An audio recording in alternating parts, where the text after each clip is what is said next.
This episode is brought to you by Groove Washer, the best record cleaners and protective sleeves for your vinyl collection. Ask for the Groove Washer from your local shop or go to groovewasher.com. Discount code VinylGuide10.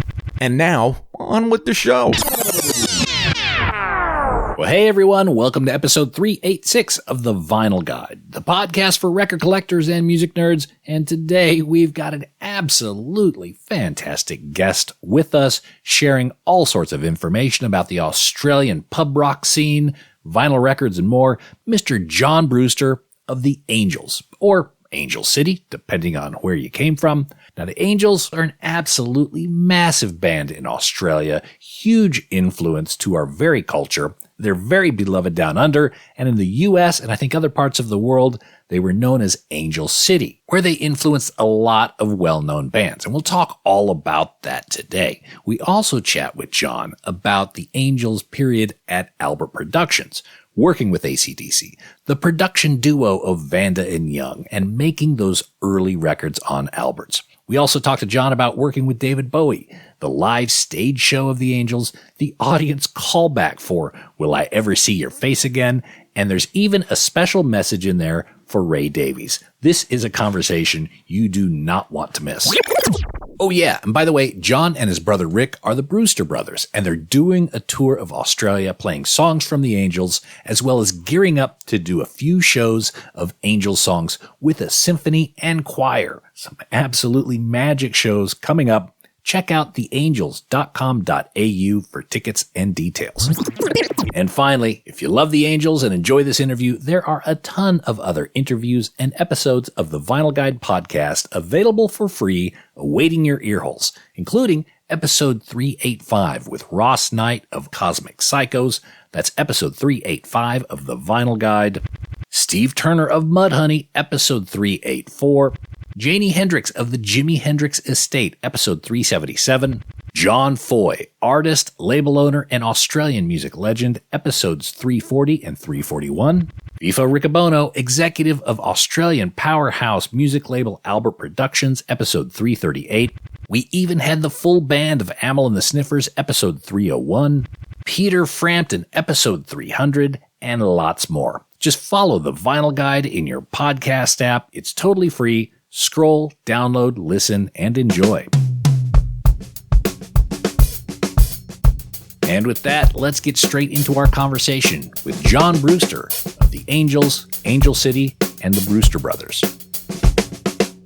All right, ladies and gentlemen, this week on the Vinyl Guide, we have one of the most beloved bands and band leaders that has come out of this country, Mr. John Brewster of the Angels and all sorts of other projects over the years. How are you doing today, John? I'm great, thanks, Nate. How are you? I'm doing good. I'm very much looking forward to these Brewster Brothers shows. And being here in Sydney, I mean, you guys are playing Sydney, Newcastle, South Australia. If anyone wants to see the dates, they're at theangels.com.au. But here in Sydney, I mean, how great is the Bridge Hotel? Oh, I love it. It's it's like one of the last bastions of pub rock in the whole country. It's there's other great venues like the Charles Hotel in Perth, the Governor High Marsh in Adelaide, which we're doing with the Brewster Brothers Electric.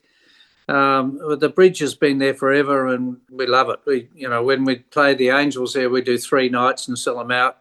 The Brewster Brothers Electric will be a bit quieter than that, but it's just something that we wanted to do because, as you probably know, next year's our 50th year, which is a pretty big milestone. So, we were just talking one day and Rick and I were sort of saying, it's a shame we can't, there's so many songs that we've written over the years we never get a chance to play, because the Angels, it's like a hit show, which is fine. We're not complaining about that. And Dave Gleason's a wonderful front man, but he's also in the Screaming Jets. So when he goes out and does the Jets, we've got a bit of an opportunity to do something different.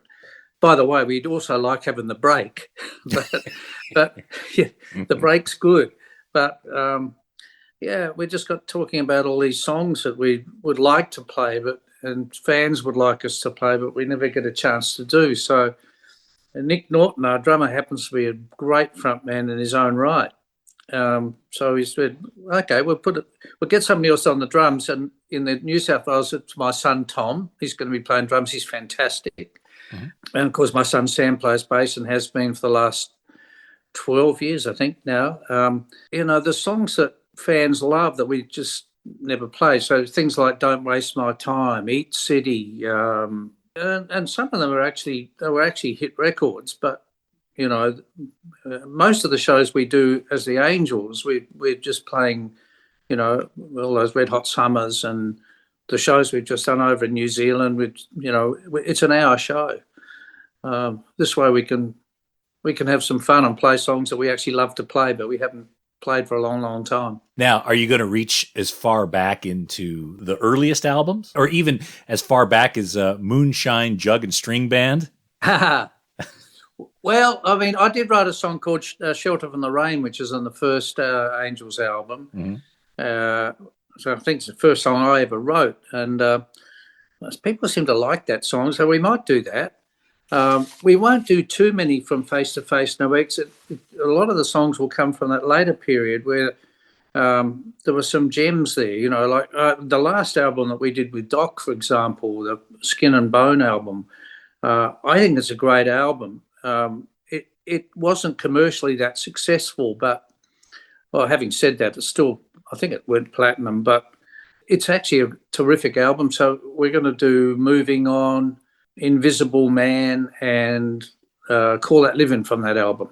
Don't Waste My Time. We'll do Dogs Are Talking. We'll do Let the Night Roll On. We'll do Get Out of This Place, which we just never do with Dave, So it's going to be fun. I can't wait for it. And yeah, the sticky floor of the Bridge Hotel is a familiar feeling to the bottom of my boots. So yeah, and it wouldn't be a bridge. It wouldn't be a bridge show if you didn't sort of, before you walked on stage, you had to go to that little toilet at the back. Which is not the nicest smell. But anyway, it's the way it is. It's the way it is. We play on huge stages when we do all these big Red Hot Summers, the shows we've just done in New Zealand. It's huge and there's masses of people. And then you go into the Bridge Hotel and it's like postage stamp and Stand and Deliver. And we love it all. We really do. We're very lucky because we've been around all these years and we wrote all those songs and we play today with as much passion as we ever did. We just love it. We're very lucky, very lucky. We've got a lot of fans, and life's great. Well, I go away for a week and I come back home again. It's also balanced. In the old days, we'd go away for weeks on end, or when we started touring the States, we'd go away for months on end. So, as you probably deduced, Australia isn't my native country. I grew up in the U.S., and in the U.S., you guys were known as Angel City. Yeah. Going back to that, the original name of the band was the Keystone Angels, if I recall. Yeah. Yeah. Now, where did the name the Keystone Angels come from? Well, it's just one of those things that I think we were having a barbecue or something, and somebody had written a whole lot of names, and the Keystone Angels was one. And we'd been a jug band, Moonshine Jug and String Band. And so when we did that transition to becoming an electric band, and basically we learnt to play electric guitars by just doing it in front of people, making fools of ourselves sometimes. But anyway, it was a great way to learn to be, and it's always for us, the live thing is the most important thing that we do, playing to an audience. Keystone Angels, I reckon, came from Keystone Cops, the zany thing about the jug band where we, used to go to op shops to get our clothing and stuff, and I did filmmaking and drama at Flinders University, and so did Doc Neeson, and we were right into things like the Marx Brothers and of course the Keystone Cops and Mae West and W.C. Fields, etc. So I think when we started a rock band, that name, the Keystone Angels, kind of stuck. And then we met AC/DC in 1975. And we did 3 gigs with them in South Australia. We did Port Pirie, Whaler and Port Augusta. Became great friends with them. They said they wanted to go back to Sydney and tell Harry Vanda and George Young about us, which they did, true to their word. They're great guys. And so we were sitting with George Young one day, and George was an amazing inspiration, just amazing. And he would never tell you what you should do. He would just ask questions. Have you thought about this? Have you thought about that? And one day he just said, have you got, matter of interest, why have you got that word Keystone in your name? And we went, oh, no, we're not precious. He said, because the Angels would be a great name. So we went, okay. So and one day he said to us, have you guys ever thought about having your hair cut short? And of course, we all had long hair and was like, oh, no. No. He said, yeah, that'd be interesting, though. He said, because if you cut your hair short, you'd be the first band in Australia to do it. So we went, you know what, that's a good idea. He was just such an inspiration. I mean, musically, he was just a genius. I mean, he could inspire you by just talking, and he'd start making these grunting noises with this rhythm. He'd go, and you go, oh, that's a fantastic idea. And you go back, get the guitars out and work out what he was talking about. When George Young talks, people need to listen, I think. He'd be well advised. There'd be no AC/DC without him, and they say that themselves. There'd be no Angels without him, even though he actually handed the production over to Rick and me. Took us out in the hallway one day, him and Harry, and he said, oh, George did the talking, as he generally did, and he said, we'd like to pull out of producing you. And I was pretty, I was a little bit distressed because I thought they'd lost interest. So this was before the band sort of took off. Mm-hmm.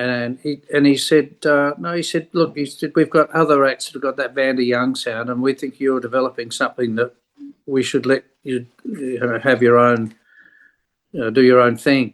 Mark Opitz will work with you, and we went, okay. And then we produced Face to Face. So going back to that, now the difference between the sound of the first album and Face to Face is quite significant. I mean, is that because of Mark and team? Like, what was that? I guess the reason for that difference. A couple of things. AC/DC, great friends. We used to hang out in the studio with them, and vice versa. When we were recording, we would spend a lot of time with those guys as friends, and we'd swap instruments. Sometimes have a little jam session, and it was really great stuff. But when they moved overseas, Malcolm Young came up to me and said, "Do you want to buy our Marshalls?" Mm-hmm. And I said, "Yeah." Because we had Wasp amps, they just weren't very good, so we bought their Marshalls, and instantly our sound changed, and very much for the better, and so it's a combination of that, and then as we're out there on the road trying to, like hell, to get recognised by radio, we just started writing better and better songs. Mark Opitz was a terrific engineer. He was part of it too, because the sounds that we got were great. But in a sense, it was in particular Rick and me that drove all that a bit. Doc was a great part of it, co-writer with us. It's just it's an evolution. A band evolves. If you're lucky, it evolves into something successful, and then you've got a career. It's the guitar sound, absolutely, especially on Face to Face. It does remind me of that classic, you say AC/DC sound, but it's that Vanda Young to me, because I always thought that their fingerprints were all over that particular guitar sound. Is that fair, or? Well, yeah, kind of it is, because it's hard to pin it down exactly to what happened. But the thing is, what we were around, we were part of a family. And I think it was one of the great tragedies of our whole career that our manager pulled us out of that record company. And when we started touring America, we lost that home base. I don't regret it. It's just the way things go. But and we've had a wonderful career. But back in those Alberts days, things like guitar sounds, we were influencing each other. Mm-hmm. I know Malcolm was a fan of the way I played, and I was a fan of the way he played. We'd sit in hotel rooms and try with two guitars and just trade ideas. Although, I look back on that and I think just how precious those memories are. because they evolved into one of the great bands ever. They always were, actually, even back then. And we did all these gigs with Bon Scott, who was just, to me, the greatest rock singer in the world. I think him and Paul Rodgers and John Lennon are, to me, they're pretty hard to beat, those guys. Now, did you spend much time? Now, Albert's studio, I think, was on King Street, if I recall correctly. Yeah. Did you spend a lot of time just kind of hanging out there when you weren't recording, like watching AC/DC record or other bands, watching George and Harry produce other stuff? Yeah, to a large extent. Particularly AC/DC. We weren't really there. Oh, well, John Paul Young sometimes. I remember Rick and I used to go to the studio, and we'd often go after a gig. We'd play the Bondi Lifesaver and get out of there at 1 o'clock in the morning, go straight to Albert's, and we'd spend the night recording. That's where things like the Take a Long Line guitar solo came from. I started playing a chord progression that was not related to the song itself. The song's in A major. I went to G and then C, C minor, G, B minor, etc. And we started singing the solo. And so Rick, we just started singing that. Rick learned it on the guitar, and it's become one of the classic guitar solos that he's ever done. But anyway, about 3 o'clock in the morning, I was walking through the corridors and literally bumped into Harry Vanda, who was walking the other way, and he said, "Oh, John, have you got a couple of minutes?" And I said, "Sure." He said, "I think we might have a song." So we went down in the lift. Down on the third floor, there was a little Studio C, I think it was called Studio 3, which was like a cupboard of a studio. So it's like this little, we walk in there and there's this quarter-inch tape that's going right around the room. And it's all held together with blue tack and pencils up through. And when you hit play, it went right, which I think was George Young playing the drums, but it was on a loop. Oh. And they hit play, and Lovers in the Air came out. 3 o'clock in the morning, I heard Lovers in the Air with Harry Vanda singing it. I said to them, who? I said, "That's not John Paul Young. That's not J.P. Wild singing. Who's singing there?" And Harry's looking bashful. He said, "Oh, that's me. It's just a guide vocal." I said, "It's brilliant." It was. Oh, that is an amazing moment. Yeah, it was. So, yeah. I guess their sessions went all night. It tends to be like they started work at 6 p.m. and tended to go through to the morning. Is that kind of the rhythm that they had? Well, yeah. I mean, often, I don't think it's all the time, but often that they would do that, and so would we. Yeah, I mean, we were young and you could do that. The energy. But those days are very, very special, and it's I'm still. I mean, I remember when George called me when our manager decided that we were not going to be with that record company anymore. I went and had a meeting with them, and they were quite emotional about it. That, we were great friends, and suddenly we were going to be on the outer. We did the Back in Black tour with AC/DC, even though we were no longer with Albert's, but that was a wonderful tour, and we never lost the personal relationships. But I think our manager was not welcome in the building.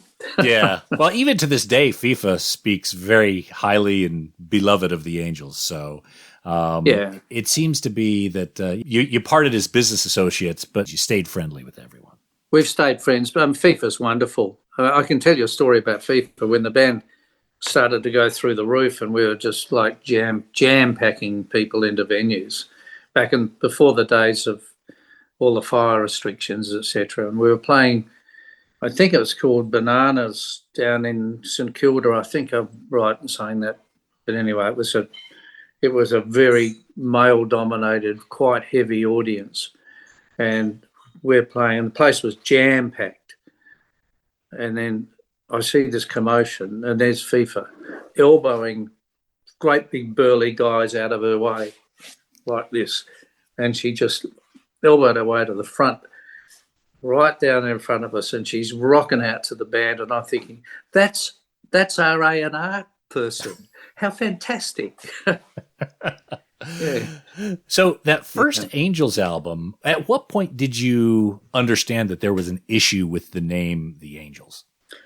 Yeah, when we signed to Epic Records, we were told that there was a band in LA called Angel. It was one of these hair bands, the all blonde hair with exactly the same length, and they get in the middle and wave their heads about like this, with their flowing, like a glam band. Fucking awful. But anyway. I always saw Angel albums in the cutout bin. That's what I remember about the band Angel. Yeah, it's a bit caricature, and I shouldn't say this, I suppose, being really nasty, but I feel like being nasty because we couldn't be our name. So we just went, okay, so what are we going to call ourselves, because they took out an injunction. Mm-hmm. So legally we couldn't be the Angels in America. So somebody came up with Angel City. We never really liked that name, although actually in retrospect I don't actually mind it so much now. And I remember when Mike McCready was in Australia from Pearl Jam. He's a huge Angels fan. And he was asking people where he could buy Angel City records. And people would go, Angel City, who are they? And then when the penny dropped, the Angels. And he went and bought our records. And so, yeah, there's always been that little bit of confusion. But that's okay, Was there ever a conversation about calling everything Angel City, or even going back to the Keystone Angels, or picking even a different name? Oh, there may have been discussion about it, but we wanted to keep the word Angel in the name. Keystone Angels we never really liked very much.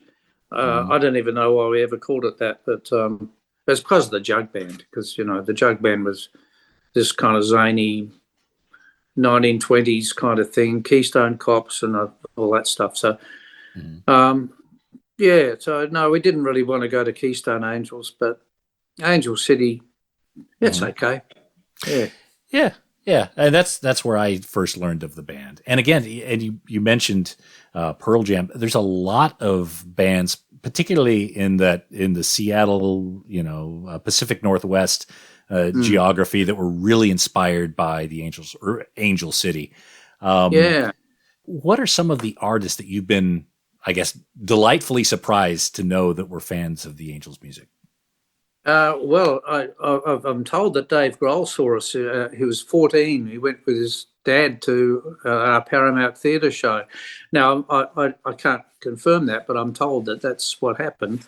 That sounds very plausible.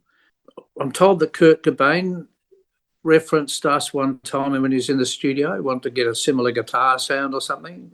Mm-hmm. I'm told that. I can't confirm it. But that would blow me away, Dave Grohl, how fantastic he is. Of course, the guys in Guns N' Roses, they used to play Marseille and Take a Long Line, and they're major fans. And I was actually having a text conversation with Slash just recently. I was playing golf between shots, and I'd hit my shot and the phone would go, bzzz, and I go, oh, Slash. I'd do an answer to him and then go and play the next shot and back and forth. Unfortunately, I think they wanted me to come up on stage and do Marseille with them, but because of COVID, I wasn't able to.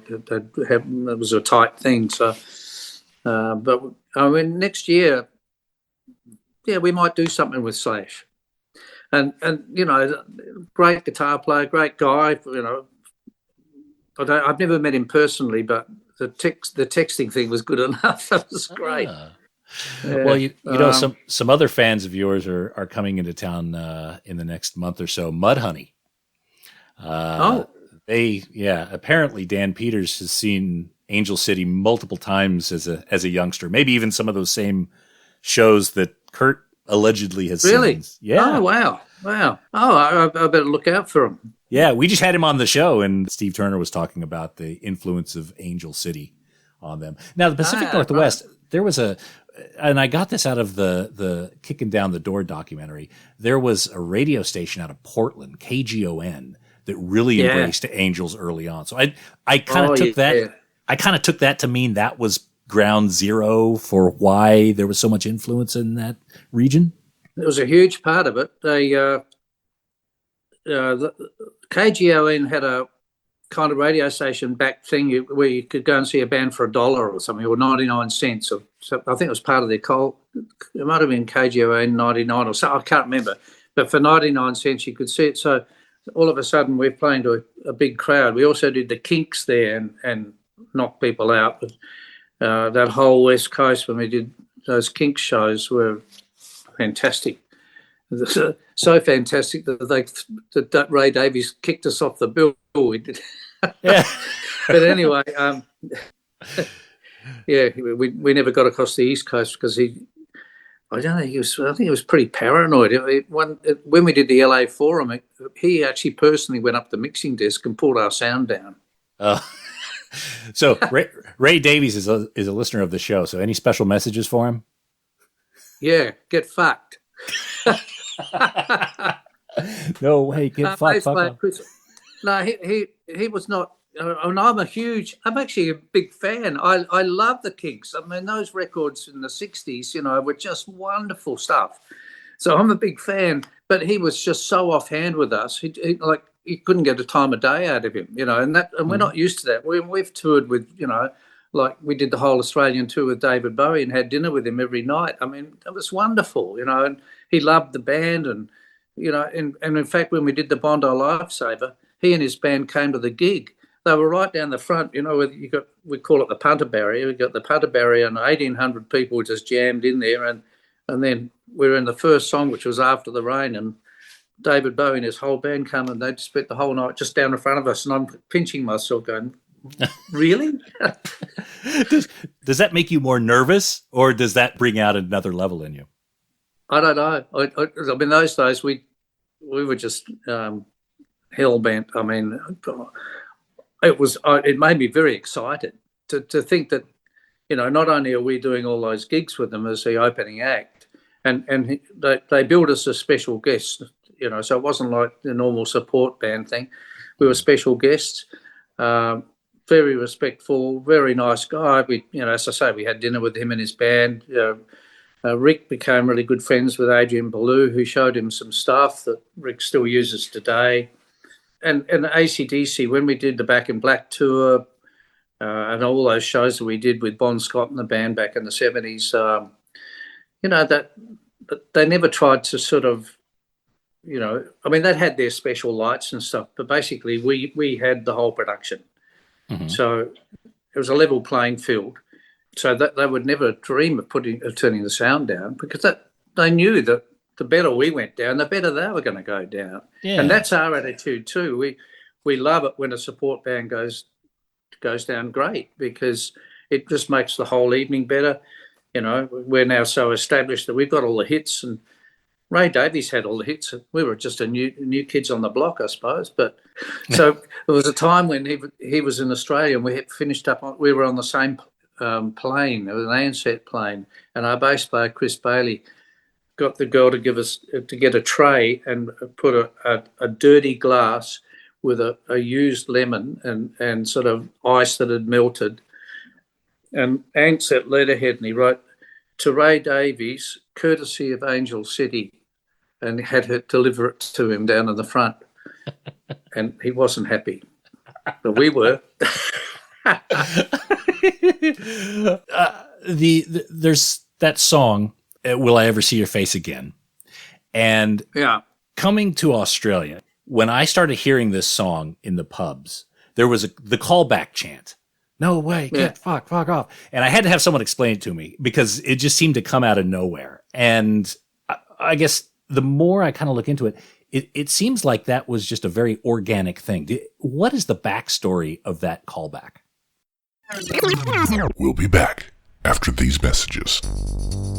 Hey everyone, I'm here to talk to you about Seems Easy record sleeve repair strips. Ever find a record in a used bin where the vinyl is gorgeous, but the sleeve has this ugly split and is even falling completely apart? Well, that's okay. Grab it anyway, because with Seems Easy record sleeve repair strips, you can fix that right up. Seems Easy record repair strips repair seam splits from the inside, so it doesn't affect the appearance of a record sleeve, but it does make make it functional again. With Seems Easy, records can now slide in and out like new. Turn a $5 record into a $25 functioning collectible. Just ask your local record shop for Seems Easy strips, and if they're not in stock, go to SeemsEasy.com. That's Seems Easy with 2 Z's. Seems Easy record sleeve repair strips. Seems easy because it is. Oh, and hey, record nerds, don't forget to clean your records with the very best and safest record cleaner, the Groove Washer. Make your records look and sound their very best and store them with confidence using the new Groove Washer Groove Guard record sleeves. You gotta try this out. It makes a huge difference to the quality of your vinyl experience. Ask for the Groove Washer by name at your local record store and accept no substitutes. Or head over to groovewasher.com and use discount code VINYLGUIDE10. All hail the Groove Washer. That's groovewasher.com, discount code VINYLGUIDE10. Now we return to the program, already in progress. No limits. There's that song, Will I Ever See Your Face Again? The callback chant. No way, get fuck off. What is the backstory of that callback? Yeah, well, we have no idea. We don't know how it happened. When you think that thing spread like a wildfire around the country, back in the very early 80s, where there was no mobile phones, no social media, no internet, there's nothing, So, back in those days, you kind of queued up at phone boxes to call your loved ones, it was ridiculous. Mm-hmm. When Face to Face and No Exit did so well, and the Darkroom album, the band was, like a major band. I mean, there was a point there we were the number one band in the country, and so we went, just leave that song out. It was our first single. It's a bit old hat now. Mm-hmm. It's a bit more of a boogie rock and roll song. It's not quite in the same bag as what we're doing now. So we left it out of the set for about 2 years, and then we were up at Mount Isa. Which, of course, is a very isolated community. And it was the first time we ever played Mount Isa, and there were like 3,500 people in the town hall, and they were going crazy, and they kept calling for encores. So after about the second encore, we were back in the dressing room, and there's still that no one would leave, So one of us said, why don't we play Face again? So we go out there and we did Face again. 3,500 people chanted, no way, get fuck off. And we just, what the hell was that about? Because we had no idea. And just, we decided, why don't we just put the song in the set now and just see if that happens again? So we worked all the way down the east coast of Australia, went across to Perth, into Melbourne, Adelaide, Melbourne, back to Sydney where we were living at the time. And everywhere we played, the audience chanted, no way, get fuck off. Now it's become so huge that the song itself has become huge. We get approached almost weekly for it to be in some movie or whatever. So it's fantastic. And I just think, well, okay, the song was actually written about a girl that died in a car accident, but if they want to go, no way, get fuck off, that's Australia. That's the larrikin sense of humour. That's what produces, in Living Next Door, Alice, who the fuck is Alice or something? That's what they do. And it's not up to us to complain about it. It's fine. I think we'd be in big trouble if we didn't do the song these days. Oh yeah, I noticed the set at Narara, which is a legendary set, didn't have that song in it. And so that must have been within those years where you weren't playing them live. Yeah, well, see, that was 1983, and the song wasn't that big a deal for us at the time because of all the other stuff we were doing, And but now, you recognise that, we're not unlike any other band that's had success. That and I don't want to compete on a level playing ground, but I went to see the Rolling Stones. So Sue and I went to the Adelaide Oval. Actually, we got offered the support, but we weren't able to do it. But we went to the show, and I'm not interested in their new stuff either. I'm sure it's brilliant, but you grow up surrounded by the Rolling Stones songs, the Beatles songs. Bob Dylan was the big deal for me. He was the main big deal for me. But the Rolling Stones, all that's great music. So you go and you want to hear those hits. So yeah, we recognise all that, that we still create, we still write new songs, and some of them I think are fantastic. I'm proud of them, but they'll never become big songs. No, that's understood. Because that callback, it sounds like it was almost a virus that spread without the band even knowing. How did it get around? I mean, it's word of mouth. Yeah, it has to be, like you say, a virus, but it's not an internet virus, because that form of communication didn't exist. So somebody said, I think it started on a cruise ship. And I can believe that, because what happens on a cruise ship, people come from different towns and they're on a cruise ship and they go away and do their cruise and then they go back to their town. So if it happened on a cruise ship, then maybe that's, I don't know. All viruses spread because of cruise ships. I think that's what the... Yeah, including the wrong the COVID virus. Does it happen to overseas audiences as well? Yeah. Yeah, Okay. I left the band for a while. I know Rick and the band did a gig in, it was either Nashville or New Orleans, and the audience did it there as well. There were probably a few expats leading the charge. Yeah, but it's kind of weird in a way, because it's such a big thing that it's I can check into the airport and I put my guitar down and the girl might say, "Oh, what's in there?" I say, "Oh, they're guitars," because I've got this big case. I can take some really special guitars in that case now, because I think you could go to war with this case, Anyway, and she says, "So what, are you playing a band or something?" But no one ever believes that, because look at me, Anyway, I say, "Yeah." She said, "What band?" I say, "Oh, the Angels." And she said, "The Angels? No, don't know that." I said, "Do you know a song called Am I Going to See Your Face Again?" And she said, "Oh, yeah, I know that. Well, that's our song." And, oh, wow. They all know the song, even if they don't know the band. But fortunately, a lot of people still do know the band. We're doing really well, so... Yeah. Does the band do you and your brother, and I guess the Angels business entity, have control of the tapes and the music and the history of the Angels? Yeah, absolutely. Okay. Yeah, Rick and me, yeah. So there was some heated discussion about stuff like that. People who left the band decided we couldn't be in the band anymore. I was like, "You've got to be kidding. We started the band." So there was a little bit of argy-bargy going on there, never in a legal courtroom or anything, but we could never quite understand that. If people don't want to be in a band, well, stop the ones that want to continue. But anyway, that's what happened. But we own it all now, and I care less about the ownership. Well, I do care about the ownership, but what I care mostly is that we're still a really good band. We've got my son Sam playing the bass with us, and Dave Gleason's been with us now for 12 years. He's fantastic. Mm-hmm. And we're doing Brewster Brothers Electric, which is another thing I'm really looking forward to doing. Absolutely. So a lot of what we do here on the show is we talk about some of the records and the collectibles. And in the Angels' very rich history, there's quite a few of those. Now, the album, The Angels, the very first one on Albert, what's the story of that album cover? The two faces. Is that Doc, or who is that on the cover? Yeah, it's not Doc, but I can't remember the name of the artist that did that.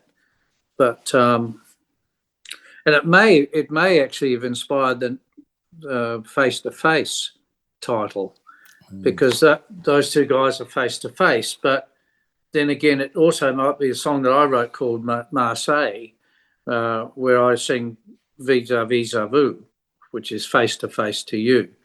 And that's on the Face to Face album. So it might have come from that. But I can't remember exactly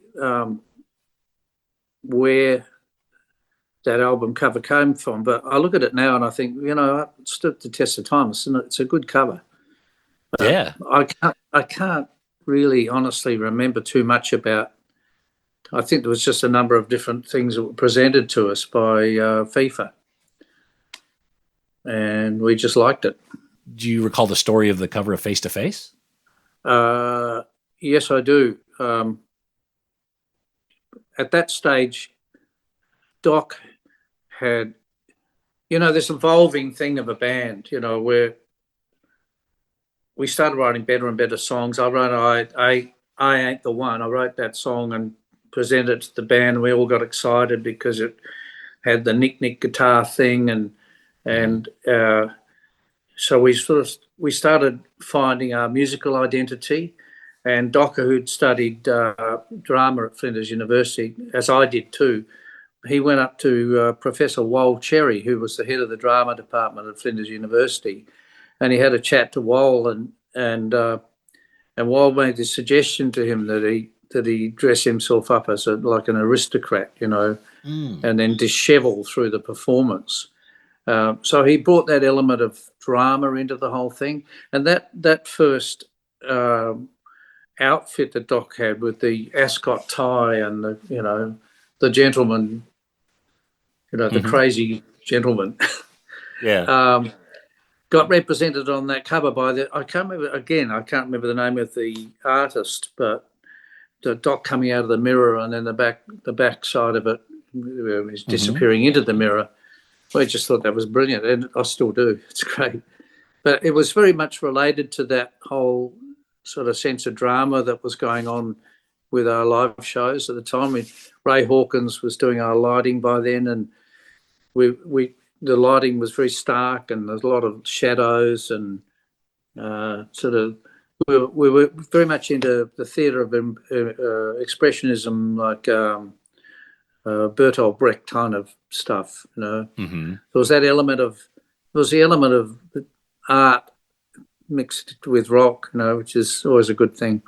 Yeah, as a youngling, I don't think I picked up on that, but watching the documentary, it really underlined the point of how important the theater was. The lighting really, it wasn't just typical rock band lighting. How choreographed were those shows?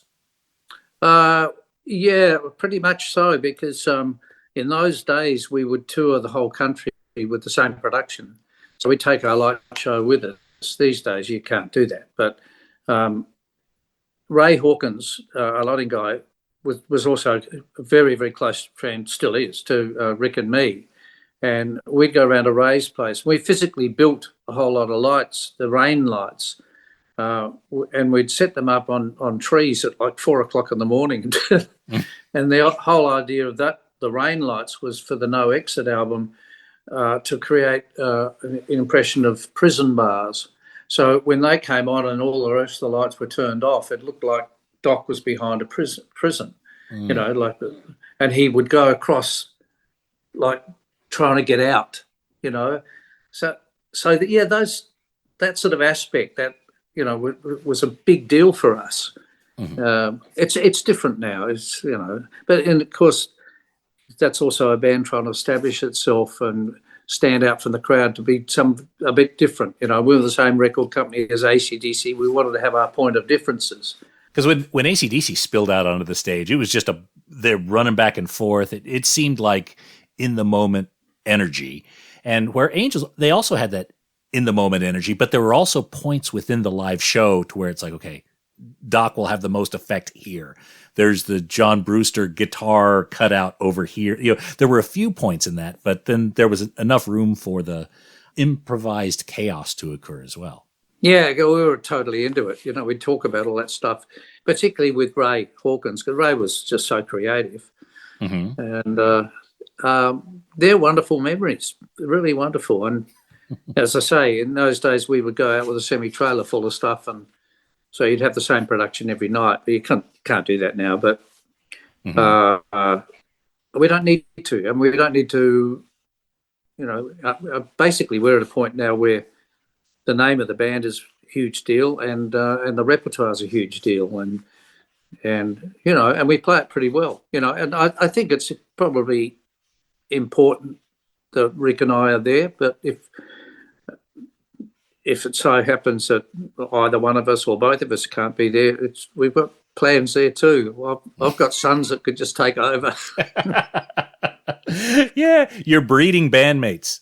Yeah, they're really good. I mean, my son Sam, who plays bass in the band, I mean, if Rick can't be there for some reason, which actually did happen in COVID, we did a show where Rick Sam just stepped up the plate and played all Rick's solos. And I mean, no one can play Rick's solos, but he can.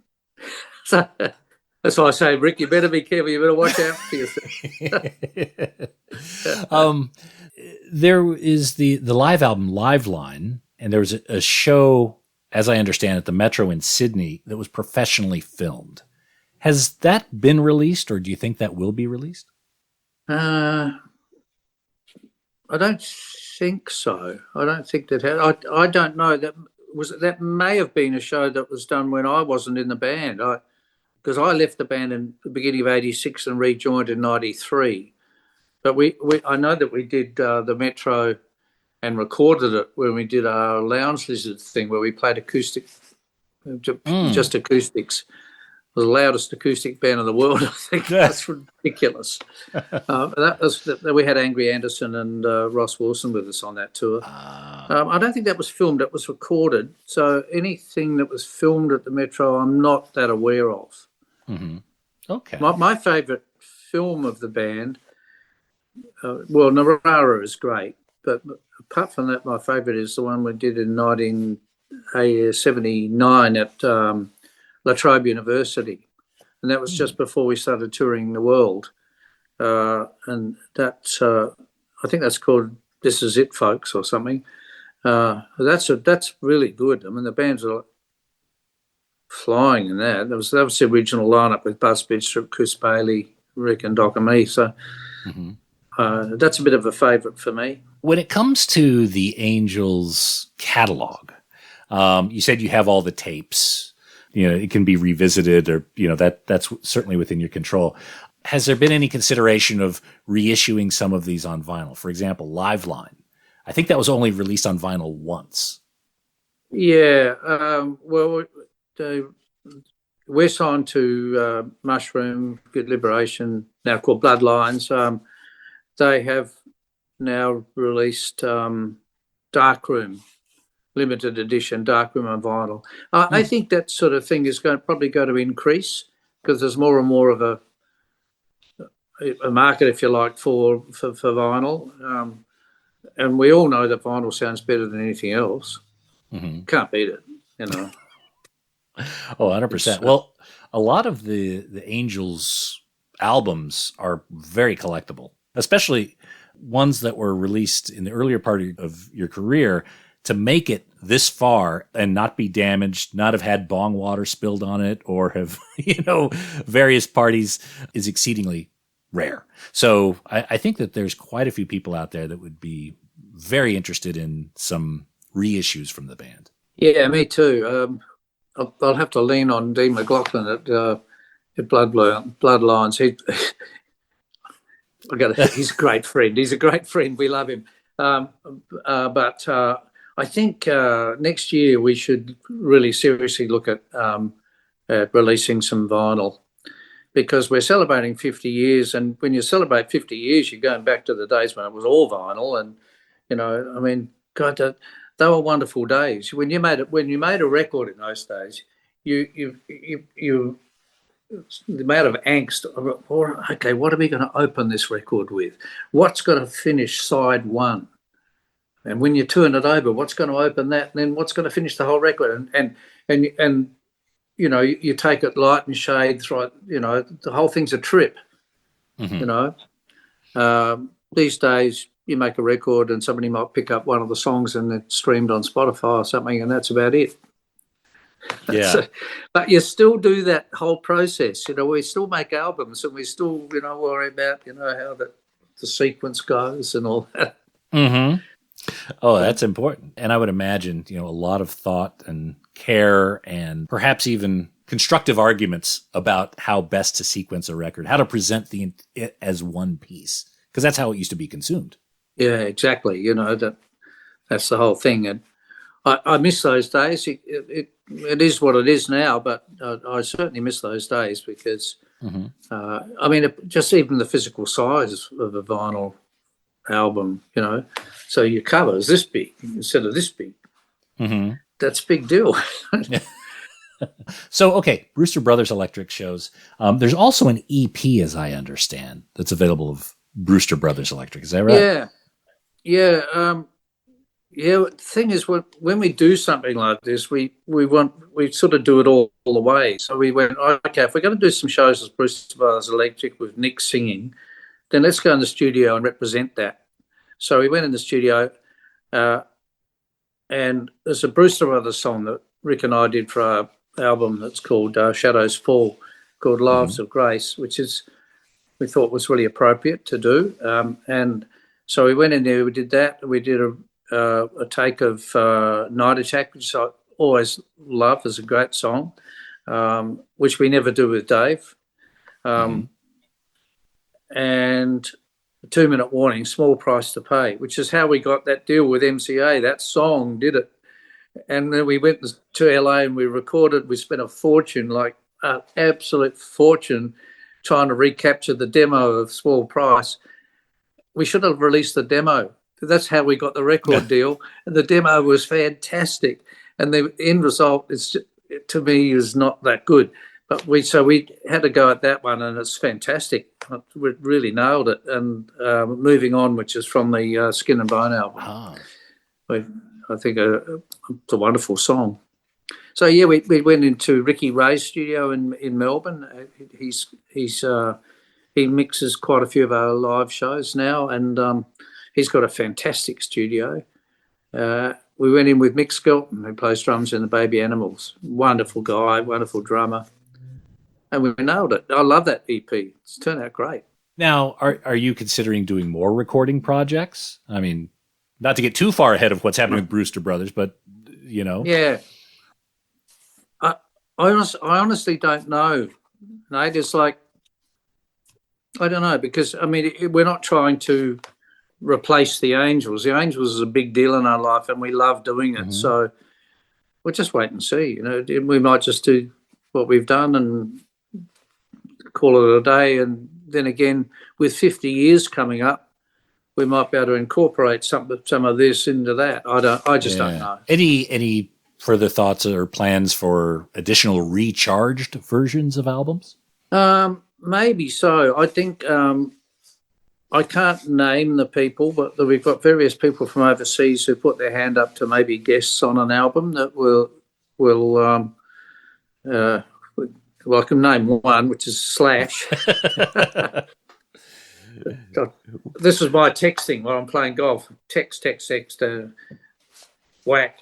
He replies, and I go, we're thinking of doing an album next year. Do you want to be a guest on it? And he goes, yeah, what song? And I go, well, you choose it. And he said, what about Marseille? I went, yeah, okay. So, I mean, look, he's one person out of quite a number of overseas people who, some of who you've mentioned. Mm-hmm. That have been influenced by us over the years. And, we became really good friends with Pat Benatar and her husband, Neil Gerardo. What wonderful people. Pat Benatar's lost nothing. She's fantastic, and so is he. I played golf with him. I do a lot of business on the golf course. Golf courses are great. Yeah.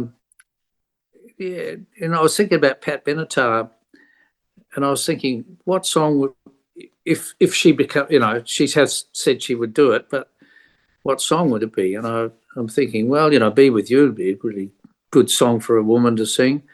And then on her live show, she does Helter Skelter, mm-hmm.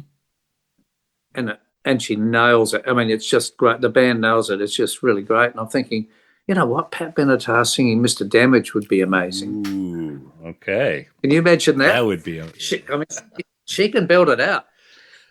But who knows? I mean, these things, you talk about these things and people say, oh, yeah, we'll do that, But there's a long way between saying that and it actually happening. So I really shouldn't even talk about it. But there's a fair few people that have put their hand up. It's a lot of work, and there's a lot of miles in between a lot of people. But, the 50th, as you say, 50th is there.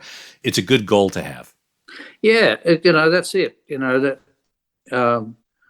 to have friends help us celebrate that milestone is great. And you know what we want to do, and they've agreed to it too. Have you seen the June Rats doing Am I Going to See Your Face Again? Oh, I have not. No, I haven't seen their version. Oh, you got to look it up, because they got Rick and I. They flew Rick and I over to Sydney, and we went to the Triple J studios, and it's filmed and everything. And there's this young band, the June Rats, and they're fantastic. They sent me a demo of their version of Face Again, and I just sat and listened to it and went, wow, this is great. Mm-hmm. So we went over there, and these two old buggers are playing guitar in the background, and these young people are doing the song. There's three girls and the three guys in the band, and they're just fantastic. And it's gone through the roof. It came in the top Triple J Top 100 at number 23. Wow. It's they call it like a version. Yeah. So it was the number one like a version for the year. And so I said to their manager, Matty Wu, look, we're going to do this album. I said, how would you feel about we put this version on it? And they're very excited. And I think how appropriate that 50 years later, we've got this young band doing that song. Yeah, I mean, you're talking about leveraging musicians from around, the ones you've inspired from various bands and even collaborated with in the past, but also these new bands. Right now, some of the music that's coming out of Australia with are you familiar with the Chats and Amel and the Sniffers and some of those bands? Yeah. Yeah, I mean, even... I'm not that aware, to be honest. I'm not following the live music scene, too much. I mean, I guess I'm old-fashioned, but if I put a record on, it's probably going to be Blonde on Blonde or something, I mean, Dylan does as much to me now as he ever did, Mm-hmm. And even now he does one, the most... I mean, have you heard Murder Most Foul? Murder Most Foul. Dylan? Look it up. Okay. It goes 17 minutes. It's worth every second. Which album is that if on? I may say... I'm not even sure. I think it's his last album. Oh, okay. I don't even know what the album's called, but that song, it's not even a song. It's kind of half talked, half sung. But it's about in a sense, it's about the murder of John Kennedy. Mm. But he brings in the whole 20th century into that, and it's just a trip. Mm. To listen to that song, you'd want to do this, headphones, and read the lyric at the same time. It'll blow you away. I will do that this weekend. Great. So, John, again, very excited about these Brewster Brothers shows, especially one at the Bridge. I know we talked quite a bit about that. That was my local for many years, so I'm very excited about that particular show. Yeah. Where else are you guys hitting? What else is happening with not only Brewster Brothers but other projects? Yeah, well, we do. With the Brewster Brothers Electric, we're going to Newcastle at After the Bridge, the Wickham Park Hotel in Newcastle, which I've never been there before, but I'm looking forward to that. Then a week later, we do the Gov in Adelaide, which is a legendary, wonderful, wonderful venue. And then we're going to do the Mimo Music Hall in St Kilda the day after that. So they're the four Brewster Brothers Electric shows coming up. Byron Bay Blues Fest before that. A whole lot of shows. We're doing the Big Red Bash in Birdsville. We're doing the Monday Bash in Broken Hill. We're doing the Mount Isa races. They're big shows, big outdoor shows. But in June, we're doing 2 Symphony of Angels shows, which is with a 32-piece orchestra and 40-member choir. And that's one of the great experiences of my whole life. Wow. Okay, this is June 23rd, Melbourne at the Palace Theatre, Symphony of Angels. Yeah. Got it. Yeah. And with a full orchestra. Yeah, orchestra and choir. It's incredible. We've done 7 of them now, and Rob John, who's the conductor, is also the composer of just about all of the orchestral parts to our songs. So we've got stuff in there like Dawn is Breaking and Outcast and stuff. So it's not just a hit show. It's a really interesting show. It's had wonderful reception. We've actually got it out on DVD, that one. Incredible. With the Adelaide Symphony Orchestra. Okay, so there's 2 dates of that, June 23rd in Melbourne and June 30th in Adelaide. So folks can get information on these gigs, the orchestrated ones, as well as Brewster Brothers at theangels.com.au. There's a little gigs link that you can go down and purchase tickets to see John and crew. Again, John, thank you so much for coming on the Vinyl Guide. It's been an absolute honor. Thank you. The band and your contributions are so beloved to my adopted country here and beyond. And again, I want to encourage folks who may not be as familiar with Angels or Angel City, go online, check out some of the live gigs. Narara is a great one. There's also the This Is It Folks that I believe is available. People can see. Make sure you check out theangels.com.au. Again, John, thank you so much for coming on the Vinyl Guys. Absolute honor. Great pleasure, Nate. Lovely to talk to you.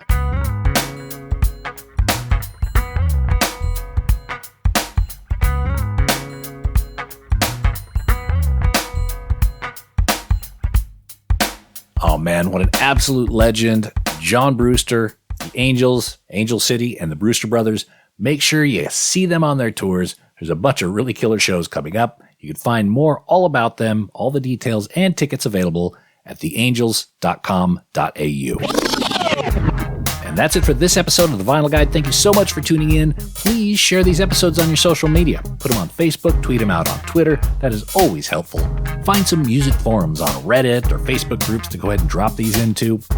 Share with your friends. Show your buddies how to use that smartphone of theirs to dial up a podcast. That is always appreciated. And we'll be back shortly with a brand new episode. So until we talk next time, get out there and buy some music, people. Cheers. That's it for this episode of The Vinyl Guide. Send your thoughts to Nate at thevinylguide.com or follow or tag us on Instagram at Vinyl Guide. Until next time, keep spinning.